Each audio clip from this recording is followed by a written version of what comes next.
The day I turned 4 was the day I became invisible. Not in a cool, superhero kind of way, but in a my parents literally forget I exist kind of way. That's because my brother, Michael, came into the world, and suddenly, I might as well have been a piece of furniture for all the attention I got. My dad, Joe, was the kind of guy who had his heart set on passing his car repair shops down to a son. So, when Michael was born, it was like he won the lottery. Mom, Sarah, just went along with whatever made Dad happy. It was always about the heir and the legacy with him. Me?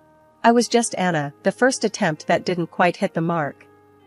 Joe, can you believe it? We have a son now.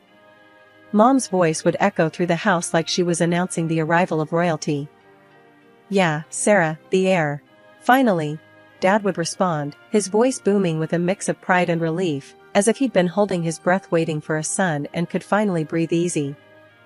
I remember standing there, clutching my doll, feeling my heart sink. Didn't I count for something too? Thankfully, my grandparents, Frank and Mary, lived just down the street. They were my safe haven. Grandma Mary would always greet me with warm hugs and freshly baked cookies, making me feel like the most special girl in the world. Anna, come here, love. Tell me about your day, she'd say, her eyes twinkling with genuine interest. Grandpa Frank, with his endless stories and hearty laughs, made me feel like adventure was just around the corner. And then there was Aunt Lily, Dad's sister, who never had kids of her own but treated me like I was hers. Who needs Em anyway? Aunt Lily would say about my parents, her voice rough from years of smoking. You got us, kid. We're your real family. Aunt Lily was the cool aunt. She'd take me on walks, tell me stories about the good old days, and teach me how to stand up for myself. If anyone gives you trouble, you come to me, she'd say, her tone serious, but her eyes soft. We don't take crap from anyone, got it? Got it, I'd reply, feeling a mix of comfort and confidence wash over me. Life went on like this for a while. At home, I was the ghost girl, tiptoeing around a brother who was showered with all the love and attention a kid could want. At my grandparents' house, I was Anna, the cherished granddaughter, the beloved niece. One evening, after another day of being overlooked, I went to my grandparents' house, seeking the warmth and affection I craved. The contrast between their home and mine was like night and day. Your dad's too caught up in his dreams of legacy, Grandpa Frank said, shaking his head. Doesn't realize the treasure he's got in you. He's a fool, Anna, Aunt Lily chimed in, her voice hard. But we've got your back, always. It was in these moments, surrounded by my grandparents and aunt, that I felt whole. They saw me for who I was, not as a disappointment or a shadow, but as Anna, a girl with her own dreams and worth. But no matter how much love they gave me, I couldn't shake off the feeling of being the forgotten daughter at home. It was a title I didn't want but seemed stuck with, a reminder that in my parents' eyes, I was just the prologue to my brother's story. My 10th birthday was a big deal, at least to me. In our little world, hitting double digits meant you were no longer a little kid. Grandma and Grandpa knew this and decided to surprise me with something I'd been dreaming of, my very own phone. Not just any phone, but a shiny, new one that I could use to call them or Aunt Lily anytime I felt invisible at home. Happy birthday, Anna. Look what we got for you. Grandma beamed, her eyes shining with excitement as she handed me the small, wrapped box. I tore off the wrapping paper, my heart racing. The moment I saw the phone, my world lit up. Oh my gosh, thank you. This is the best gift ever. I couldn't contain my excitement, hugging them both tightly. Aunt Lily winked at me. Now you can call me whenever you want, kiddo. No more feeling left out, yeah? Yeah. I grinned, feeling a sense of independence bubble up inside me. But my joy was short-lived. The very next day, Dad saw the phone in my hand. His face turned into a scowl, the kind that made my stomach twist into knots. What's that? He barked, nodding toward the phone. It's my birthday gift from Grandma and Grandpa, I said, my voice small, already sensing trouble. Dad snatched the phone from my hands. You don't need this. Michael will get more use out of it. But Dad, I protested, my heart sinking. It was my gift. Enough, he snapped, turning away. Michael, come here. Look what you've got now. I watched, devastated, as my little brother took the phone with a confused yet excited look. He didn't understand the gravity of the situation, but I did. It was another loud, clear message: Michael mattered more. Later, I cried to Aunt Lily over what happened.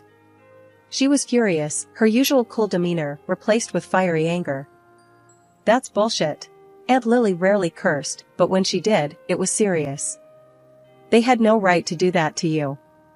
It's your gift, your phone. Grandma and Grandpa were more diplomatic, but equally upset. We'll talk to Joe, Grandpa said, his jaw set in a way that told me he meant business. The confrontation that ensued was something out of a primetime drama. Grandma and Grandpa, with Aunt Lily in tow, stormed over to our house. I tagged along, a mix of nervous and eager to see justice done. Joe, you will give Anna her phone back this instant. It was a gift from us to her, not to Michael, Grandma stated, her voice steady but filled with a rare edge of authority.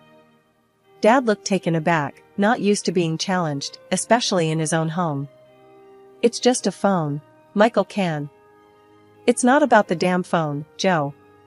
Aunt Lily cut in, her voice rising. It's about respecting your daughter's feelings. About showing her she matters too. There was a tense silence. Mom stood by, wringing her hands, a silent spectator as always.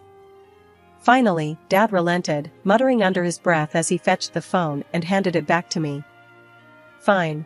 But don't expect any more gifts like this, he grumbled. Thank you, I whispered, clutching the phone like a lifeline. As we walked back to Grandma and Grandpa's house, Aunt Lily put an arm around my shoulders. Remember, Anna, you're worth more than how they treat you. Don't you forget that. Grandma squeezed my hand. We'll always be here for you, my dear. Always. The year I turned 11, my world came crashing down. It wasn't just a bad day or a temporary setback, it was the kind of loss that changes everything. My grandparents, the two people who had been my rock, my sanctuary, were gone. Killed in a train accident, just like that. No goodbyes, no last hugs, nothing. Just a gaping hole where their love and warmth used to be. I remember coming home from school that day. The house was unusually quiet, but there was this tension in the air, thick enough to cut with a knife. Mom and Dad were in the living room, and Aunt Lily was there too, tears streaming down her face. I'd never seen her cry before. She was always the strong one, the unbreakable one. Seeing her like that scared me more than anything. What's going on? My voice sounded small, even to my own ears. Dad looked up, his face hard, no trace of the usual indifference. Your grandparents were in a train accident. They didn't make it. The words hit me like a physical blow. I couldn't breathe, couldn't think. My legs gave way, and I sank to the floor, the world spinning around me. Aunt Lily rushed over, pulling me into her arms. It's going to be okay, Anna. We'll get through this together, she whispered, but her voice cracked, betraying her own despair. But things went from bad to worse. The funeral was a blur, a procession of faces, some familiar, most not, all offering the same empty condolences. I'm sorry for your loss. They were wonderful people. Words meant to comfort, but they felt like ash in my mouth. After the funeral, the Real bomb dropped. Dad announced that he was selling Grandma and Grandpa's house. The house where I'd spent the best parts of my childhood, where I felt loved and wanted. Aunt Lily was livid. You can't do that, Joe. That house is supposed to be for Anna. Dad snorted, a sound full of contempt. The will's a mess, Lily. And I'm next of kin. The house is mine to sell. And sell it I will. But where will I go? You're kicking me out on the street? Aunt Lily's voice was high, panicked. She'd lived with my grandparents since forever. That house was her home too. You should have thought about that before. Not my problem. Dad shot back, his tone cold and final. I couldn't believe what I was hearing. How could he be so cruel? Didn't he care at all? Aunt Lily gathered her dignity around her like a cloak, wiping away her tears. Fine. I'll leave. But know this, Joe, you're losing the only family you've got left. Hope it's worth it. Dad nodded, and that was that. Aunt Lily had to pack up her life and leave the only home she'd known. I remember hugging her tight, not wanting to let go. She hugged me back, whispering, "It'll be okay, kiddo. We'll figure something out." Aunt Lily moved into this tiny apartment not too far from our place. It wasn't much, but it was hers. So, I started sneaking out to see Aunt Lily. It felt like a mini rebellion, but I needed to be with someone who understood, someone who felt the loss as much as I did. "Hey, Aunt Lily," I'd say, stepping into her cramped living room that somehow felt more like home than my actual house. "Anna, what are you doing here? Your dad will have my head if he finds out you're visiting."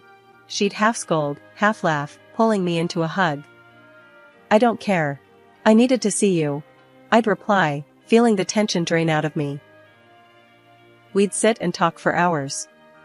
She'd tell me stories about Grandma and Grandpa, keeping their memory alive. Sometimes we'd just sit in silence, each lost in our thoughts, but it was a comfortable silence, filled with love and shared grief. After Grandma and Grandpa passed away, my life took a nosedive into something I barely recognized. Home wasn't home anymore, it felt more like I was some kind of servant. I did everything, scrubbed floors, cooked meals that no one thanked me for, and tried to keep the house in order. It was exhausting, and all the while, I felt this heavy ache for the family I lost, the warmth that used to greet me every day after school. Then came that Friday that felt like the final straw. School had been rough, and all I wanted was to dump my backpack and collapse onto my bed. But nope, the universe had other plans. The house was locked, and not a soul was in sight. I sat on the steps, confusion slowly turning to worry, then to a kind of desperate loneliness as the hours ticked by. Mrs. Henderson from next door came over, her brows furrowed in concern. "Dear, why are you sitting out here? Didn't your folks tell you they were heading out for the weekend?" That's when it hit me. They left. Without a word, without a thought. Tears sprang to my eyes, and Mrs. Henderson tooted, shaking her head. "Oh, honey, come here," she said, but I shook my head, wiping at my eyes. "I'll figure something out," I mumbled, my voice all choked up. It was getting late, the kind of late that makes everything seem worse, so I made my way to Aunt Lily's. My heart felt like it was sitting heavy in my chest, each step heavier than the last. Knocking on Aunt Lily's door felt like admitting defeat, but the moment she opened it and saw my face, her expression shifted from surprise to something fierce. "Anna? What happened?" she asked, pulling me inside. I spilled everything, the words tumbling out in a rush, and by the end, Aunt Lily's face was set in a hard line. She dialed my dad, her tone sharp as broken glass. "Joe, your daughter was locked out, left on the doorstep like a forgotten package. What's going on?" Dad's voice came through the phone, all casual like we were discussing the weather. "Oh, that. We thought she was with you. Don't make a drama out of it, Lily. If you're so concerned, she can stay with you." Aunt Lily's eyes flashed, and I knew that was it. "Fine, Joe. She'll stay with me. Someone's got to look after her," she snapped, hanging up before he could reply. That night, Aunt Lily made space for me, a little nook in her apartment that felt more welcoming and warm than my entire house had felt in months. "You're with me now, kiddo. We'll make it work, you and me," she said, her voice soft but determined. And I stayed with her. Later, as I could understand with my childish mind, she got the status of guardian over me. Life with Aunt Lily was different. We didn't have much, stretching every dollar till it screamed, but there was laughter in that small apartment, and a kind of peace I hadn't felt in a long time. We were a team, tackling everything from bills to grocery shopping with a can-do spirit that made even the hard days seem okay. Living with Aunt Lily, things started to look up in ways I hadn't dared to hope. She pushed me, always in that tough love way of hers, to not let the past define my future. "You're smarter than you give yourself credit for, kiddo. Use that brain for something big," she'd say, nudging me towards the stack of college brochures piled on our tiny kitchen table. I hit the books hard. School became my escape, a place where I could prove to myself, and maybe a bit to my parents, wherever they were, that I was more than just a forgotten daughter. Nights were long, filled with study sessions that stretched until the streetlights outside flickered off. One evening, Aunt Lily caught me dozing off into my textbook. "You're burning the candle at both ends, Anna. Don't run yourself ragged." I rubbed my eyes, yawning. "I've gotta. Scholarships, Aunt Lily. It's the only way I'm getting into college." She sat down next to me, her voice serious. "I know, honey. Just, don't forget to breathe. You've got this, but don't forget to live a little too." Her words stuck with me, a gentle reminder that while the future was important, so was the present. When acceptance letters started rolling in, Aunt Lily and I jumped around our living room like a couple of loons. I had done it, full ride to study political science. The joy in Aunt Lily's eyes was something I'd carry with me forever. "You did it, Anna. I'm so damn proud of you." College was a whirlwind. Between classes, I snagged a part-time job and applied for every scholarship under the sun. Money was tight, and every little bit helped. Aunt Lily did her part too, working extra shifts, always with that uncomplaining resilience that defined her. "Every penny towards your future," she'd say, slipping me a few extra dollars she'd saved up from tips. I graduated top of my class, fueled by a blend of Aunt Lily's unwavering support and my own stubborn determination. The day I walked across that stage, diploma in hand, I saw Aunt Lily in the crowd, cheering louder than anyone. I couldn't help but think, this is for us. Landing a job after college felt like the next big leap.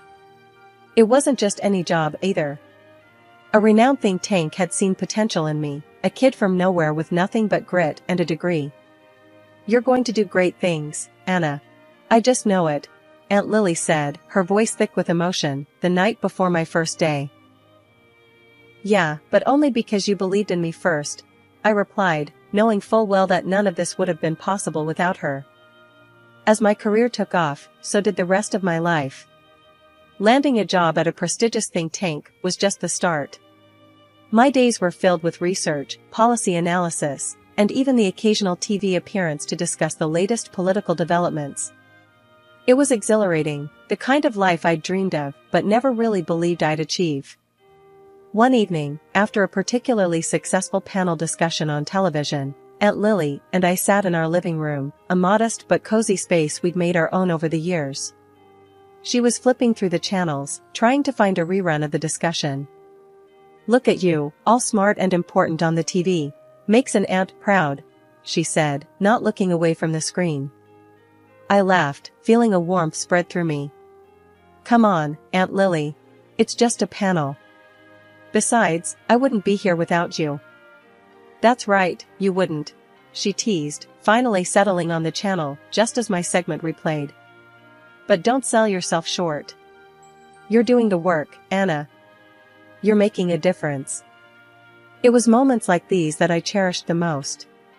Despite the success and the busy schedule, Aunt Lily kept me grounded. She reminded me of where I came from and what really mattered. Then came Mark, a fellow political scientist I met at a conference. He was passionate, smart, and, unlike me, incredibly outgoing. We hit it off immediately, finding common ground in our work and our shared vision for the future.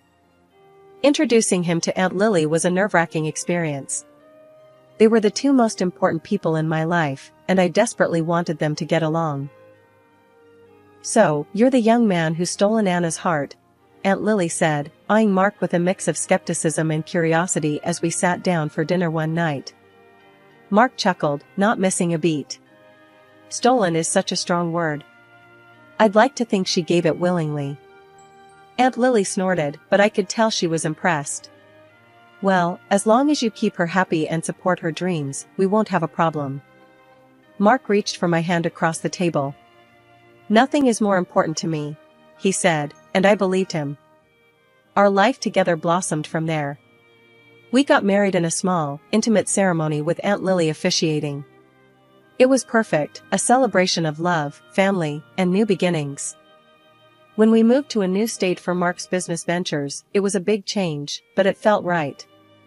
We built a large, warm house that soon echoed with the laughter of our two daughters, Emily and Sophie.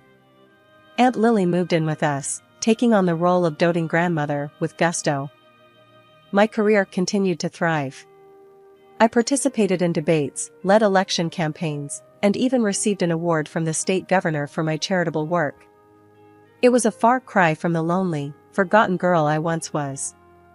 Despite the early hardships, the loss, and the struggles, I'd found success, love, and a family that was mine by choice, not just by blood. Aunt Lily, Mark, Emily, Sophie, they were my world, a testament to the fact that with enough love and determination, you can build a future worth dreaming of. Walking back from a big interview, my mind was buzzing with thoughts of how it went and the questions I could have answered better. That's when I saw them in the parking lot, two figures looking lost and out of place. As I got closer, a wave of surprise hit me. It was my parents, the very same who'd left me to fend for myself all those years ago. "Can I help you?"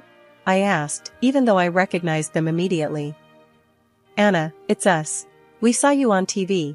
My mom started, her voice overlapping with my dad's. "We're so proud of you, darling," my dad added, trying to find the right words. "We've missed you.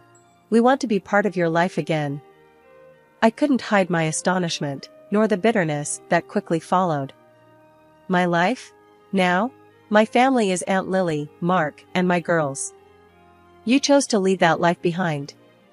They looked desperate, almost as if they were clawing at the last straws of hope. "Please, Anna, we're your parents. We made mistakes, but we're family."